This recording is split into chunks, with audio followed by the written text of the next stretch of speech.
What's up, gamers? Welcome to today's video. I really wanted to make this video just because I don't want other people to have to go through the process that I had to go through to get this figured out. But by the title of this video, we are going to be installing a patch in the sunroof. And you're probably thinking, Tyler, why would you want to do that? Why is there not just a sunroof there in the first place? So as you can see, this is meant to be a full-on race car. So obviously the goal with a race car is to be as light as possible and as fast as possible. So there's no point in having a sunroof. It's a lot of extra weight, the glass and just the mechanisms around it. And on top of that, I had to remove it so that the people could install the roll cage in it. So there was no purpose in having it. The issue with that, and anyone who has a car that has a sunroof, is you then have to find something to patch it up with. There are a lot of companies that make inserts specifically for cars, but if you're like me and you have a Focus ST, nobody does it, which sucks. So I had to learn how to do it by myself. So what I got here is a large piece of aluminum sheet metal. And you can see that it's actually paint matched. It's not paint matched very well because if you look up close, it is certainly not perfect. I did it by myself. I bought a kit on Amazon for 70 bucks. Honestly, it's not that bad. I think it's just the fact that just with a spray can versus having the actual correct way of spraying it on, it's just not great. You can see I have it going right now on top of this video, some of the process of doing it. Overall, for my purposes, for what I need, it's not bad, and I think the paint match is pretty damn close. It'll work for what I need it, and hopefully for me down the line, I'm going to be wrapping the car anyway, so it won't matter. But for me, I just need it to be covered up. If you've tried going on the track like me with the massive hole, you've probably also experienced the terrible like vortex effect from the wind coming in that makes it just extremely unbearable, and it's just terrible. So sorry for the long intro. We're gonna get into it right now. Basically what we're gonna do, so we've got the sheet metal all ready to go. We've got the hole. So what we're using is a rivet gun. Now, sorry for the mess. I was very confused by these tools because if you're like me, I've never used a riveter or a rivet gun, or riv nut. I didn't know the difference. So there's two different types. This is a rivet gun. And essentially what it does is it uses these types of rivets. These are called blind rivets. The other types of rivets, I don't know actually what they're called, but they have a hole down the middle so they wouldn't be watertight. These are blind rivets, which means there is nothing, like it is completely filled. What it does, essentially, this is a permanent way to attach two pieces of metal, or two pieces of anything really, together. You push it in and it squeezes it tight. It's a permanent way of doing it. The other way is a rivet nut. And with that, you are basically putting an insert in that you can then screw in any types of bolts, depending on the size that you put in. And that's good for if you're going to be doing something that you would eventually want to take off. In this case, it makes more sense to just use a rivet gun because it's going to allow me to just permanently put this on. It's not meant to come off. Once it's on, it's on. I don't need to be taking it on and off. Hopefully I wouldn't need to take it off. I'll find out later on if for some reason I have to. That would really suck. But that's how we're going to be doing it. I also got this black RTV silicone. Shout out to Kevin on Instagram who helped me out because he actually has done this before, and this is the solution that he used. This is just to make it watertight. It's just a silicone that we're gonna put around it, and then that's how we'll make it so it's tight on there, sealed up, watertight, hopefully everything tight. We do not want this thing to have any issues at all. And the cool thing is I'll finally be able to take this car through a car wash again, which I haven't been able to do in a long time, and it's disgusting. So what you have to do with the rivet is you have to drill the hole through both the sheet metal and the actual car. It's going to be the same size hole. I want to make sure I do this evenly, so my plan is I'm going to lay it over, I'm going to make sure it's in the perfect spot, and I'm going to drill a hole right here, and then work my way out. The issue is too, is I need to also have the silicone down. So I think what I'll do is I will mark exactly on here where I want to drill it, the 2 holes, and then mark on the sheet metal, the 2 holes. And then once they're lined up, then I'll take the silicone, place it around, line up the 2 holes, do the rivets, and then from there, once it's already just fixed on in a spot and I don't have to worry about it moving around, then I can start doing all the other ones that I'll do around it and work my way outward so that it's hopefully evenly laid across and we don't have any issues with that.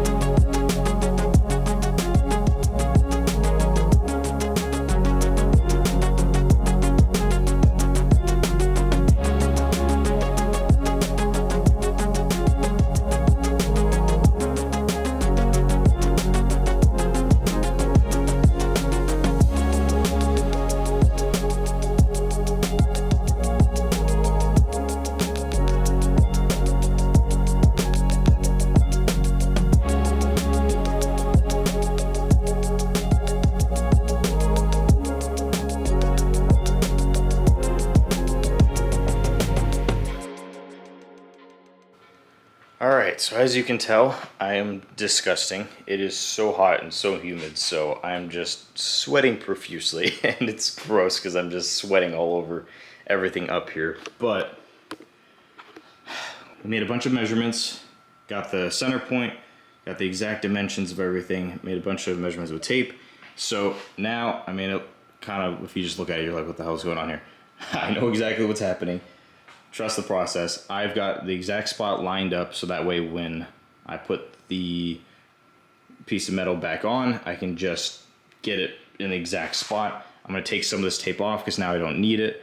But I think the way we're going to go about this, I'm going to take all the tape off that I don't need, and we're going to put the sealant around the edges on here, and then we're going to lay it down, tape over it so it can stay as solid as possible so that we can get those 2 in, because once we get those 2 in, then we're good to go, and from there it's just spreading it out. So it's a little weird. I'm a little nervous because I don't want the sealant to dry like too quickly, so that's gonna be kind of confusing, but we're gonna get going on this and see what we can do. On second thought, I actually changed my mind. Instead, what we're gonna do, I'm just gonna take the tape off and leave the only tape that I need so that I can place it in the exact spot I want it, tape it down so it doesn't move, drill the 2 holes, and then from there I can get the sealant and all that, and that way I don't have to just have the sealant on there for any longer than it needs to be, because I want it to be pushed down onto it to let it set in the proper spot for as short amount of time as possible. So we'll drill the holes first, then we will get the sealant and all that, and then rivet it in.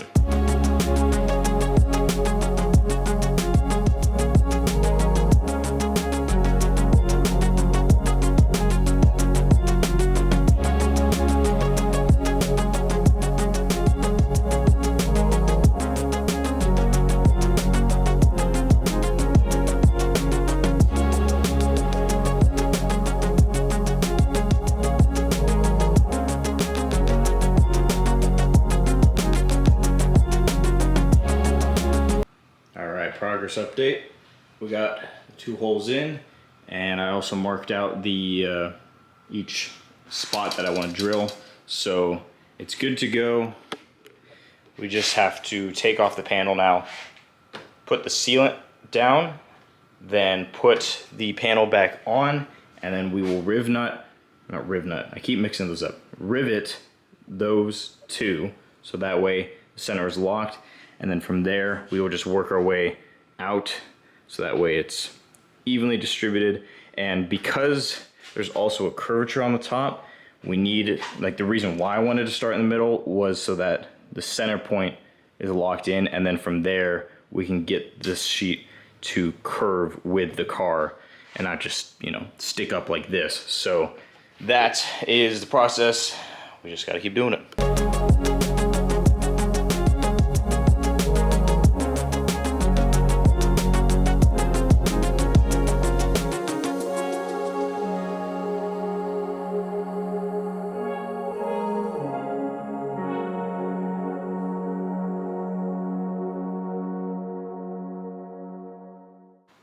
All right, it's super hot, so my camera, I think, just keeps auto shutting off. But we got the first 2 in. I'm gonna be quick. I need to start drilling holes and just keep chugging along. We need to get it in since the sealant is there, so we gotta be quick. This is really cool. The rivet gun is pretty fun to use.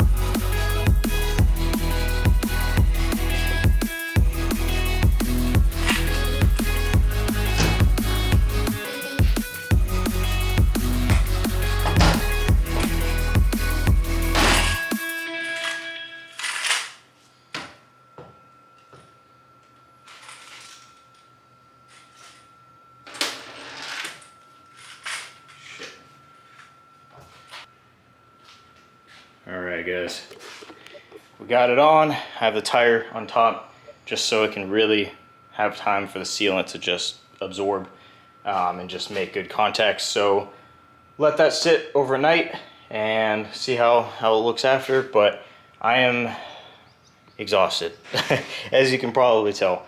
It's not that difficult of a job. It doesn't help that it's like almost 100 degrees when I'm doing this, so that doesn't help, but overall, not bad. Just take some patience. The rivet guns are very interesting. They're fun, actually. I enjoy it.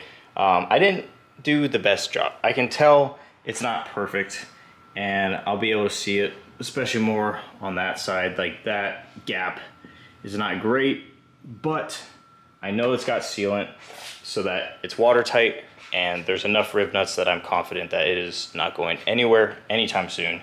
So now the question is, was it worth it to do it all on my own? I originally got an $800 quote to get it paint matched. I said, screw that. I painted it myself for 70 bucks. I bought the sheet metal for 40 bucks. And then the rivets and the rivet gun was probably, I want to say, another 25 bucks from Harbor Freight. So it took some time. It took, honestly, for me, multiple weekends to get it done, just because I only have time on the weekends to paint it and make sure there's enough coats of the primer, of the actual color, and then of the clear coat. And then, you know, taking the time to drill everything, get it riveted, and all that stuff. It's a lot. But if you don't want to be spending upwards of $1,000, just do it yourself. Watch some YouTube videos. It's not the most beautiful thing in the world, but it's also a race car, not a show car. I don't care. As long as it does the job and it looks pretty solid, that works for me. So thank you guys for watching. Hope this helps to whoever's trying to do it on your own. If not, hope you enjoyed watching me struggle in 100-degree heat. If you like these types of videos, please subscribe. It would mean the world to me. I can't believe I'm at 250 subscribers. It's so cool to know that there's 250 of you out there. So thank you. I appreciate it. But thank you so much for watching. I'll catch you guys next time.